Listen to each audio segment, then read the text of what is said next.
Hello everyone. Today we will be discussing about the chapter of learning from psychology. So we'll start with the introduction. So it is one of the most important characteristics of human being. क्या है? Capacity of learning is the most important characteristics of human being. Then an individual will start learning immediately after his birth. हमारे personality, habits, skills and knowledge and attitude सब हमारे learning पे depend करता है. All are adaptive and maladaptive. जैसे हम learn करेंगे हम हर सिचुएशन को अडेप्ट करना सीख जाएंगे. ये एक वेरी इम्पोर्टेंट थिंग है लर्निंग हमारी लाइफ में. देन हम देखेंगे डेफिनेशन इसका. तो the term learning covers every modification in behaviour to meet environmental requirements. Then we'll see what is the actual definition of learning. तो क्या है? ये एक एक्विजिशन है किसका? हैबिट्स, नॉलेज एंड एटीट्यूड का एक कलेक्शन है. इसमें क्या इन्वॉल्व होता है? The way to do and operate an individual attempt to overcome the obstacle. किसी भी ऑब्स्टेकल को ओवरकम करना और उसको एडजस्ट करना सिचुएशन के हिसाब से. Then it represent progressive changes in behaviour. It enables him to satisfy interest to attain goal. Then we'll see what is the nature of learning. The learning is a process which is experiences and training of the individual which helps the change of behavior will be accomplished in learning process.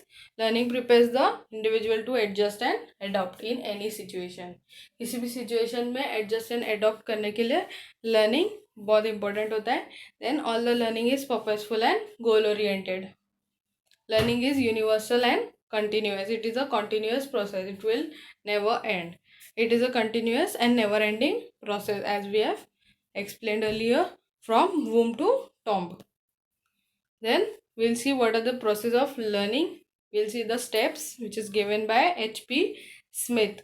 He divided learning process in 3 steps. First is a motive or drive. Second is an attractive goal. And third is a block to attainment the goal.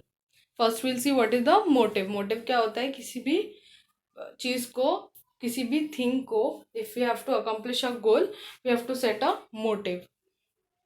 तो motive are the dynamic force that compel the individual to act. क्या करेगा? Force करेगा किसी भी individual को कि act को complete करो. This direction of the motive depend on the relative strength of the motive. हमारा मोटिव कितने स्ट्रेंथ का है इस पर डिपेंड करेगा. देन अनसेटिस्फाइड मोटिव और needs compel the individual to satisfy them, which initiate the learner to learn something. Any unsatisfied motive is there, it will force the individual to complete it and make it satisfied. Then we'll see what is an attractive goal. So for the satisfaction of the need, the individual set definite goal. किसी भी need को complete करने के लिए या satisfy करने के लिए कोई भी इंडिविजुअल गोल सेट करेगा. The setting of the goal helps in making learning purposeful. Then देखेंगे ब्लॉक. ब्लॉक क्या होता है? एक रुकावट. हम उसको देखेंगे. Individual faces no difficulty. अगर किसी इंडिविजुअल को कोई गोल अटेंड करने में कोई डिफ़िकल्टी फील नहीं होगी तो वो अपना बिहेवियर उस लर्निंग प्रोसेस में चेंज नहीं करेगा. देन क्या होगा? इफ़ ब्लॉक और बैरियर ऑब्स्ट्रक्ट द इंडिविजुअल. अगर करेगा ब्लॉक, अगर ब्लॉक होगा किसी भी प्रोसेस में तो वो अपना बिहेवियर चेंज करने की कोशिश करेगा. Then some other steps we will see in learning process, that is reinforcement, integration and learning situation. So what is reinforcement? क्या होता है reinforcement में? If the response is successful in action and satisfied on the subsequent occasion, the individual will tend to repeat it. अगर किसी भी response, कोई भी गोल attain करने के लिए अगर उसका रिस्पॉन्स हमें सक्सेसफुल आया है, उसका एक्शन सक्सेसफुल आया है, तो हम उस रिस्पॉन्स को बार बार रिपीट करेंगे. उसको हम बोलेंगे रीइंफोर्समेंट. Then integration. तो क्या होता है? The individual integrate the successful responses with individual previous learning, so it becomes a part of the new functional whole. तो जितने भी सक्सेसफुल रिस्पॉन्सेज हुए हैं इंडिविजुअल को वो सब एग्रीगेट करेगा और एक न्यू फंक्शन क्रिएट करेगा. Then will see what is learning situation. तो लर्निंग सिचुएशन क्या होता है? Provide opportunity for learning provide करता है. Then the quality of speed and effectiveness देखेंगे हम. Depends on much upon the kind of learning situation and environment available to the learners. Then we'll see what is the factors influencing learning.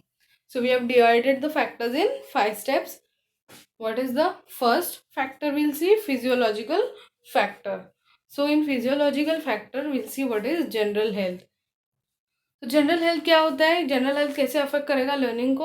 अगर individual की health ही अच्छी नहीं है तो it will not help him in learning new things. Then we'll see the birth history. Birth history में if the individual has any congenital malformation of the brains, then the learning will be affected. Then preschool development, the development of the child before going to school is factor influencing the learning. Then family laterality, the environment in the family. Then we'll see what is the environmental factors. In that, social background is very important. Then parental expectations, family literacy, how many people are literate in the family, and attendance of the environmental factors. Then we'll see school, continuity of schooling, कितने दिन के लिए continue किया है, कितने सालों के लिए. देन टीचिंग पे ध्यान देता है कि नहीं, उसके methods of teaching, relationships with the teachers, pupil teacher, pupil peer, then pupil teacher ratio. Then affective देखेंगे हम, सेल्फ इस्टीम कैसा है इंडिविजुअल का, स्कूल में एडजस्टमेंट कैसे करता है अपने फ्रेंड्स के साथ, इमोशनल क्लाइमेट एट होम कैसा है, और उसकी पर्सनैलिटी कैसी है. देन कॉग्निटिव में देखेंगे उसका conceptual development, IQ and language facility. Then we have some laws of learning. तो क्या है देखेंगे, law of readiness, if person is ready to learn then this law will work. Law of effect, stressful situation में, किसी भी situation में अगर individual is forced to learn, so this is the law of effect. Then law of exercise, it is a practice of number of time. Then law of disuse, कौन से law use करके हम learn करेंगे, ये laws है वो. Then law of disuse, which is not practice become decay, जो learning जो तुमको लर्न करना है वो अगर तुम प्रैक्टिस नहीं करोगे तो वो डीके हो जाएगा. Then law of primacy, that is interested novels. Law of purpose, work towards goal, किसी भी पर्पस को अटेंड करने के लिए अगर आप लर्निंग कर रहे हैं, that is law of purpose and law of association. Hope you have liked my video. The next part of the learning will be explained in the next lecture. Till then, keep learning, keep watching my videos. Thank you.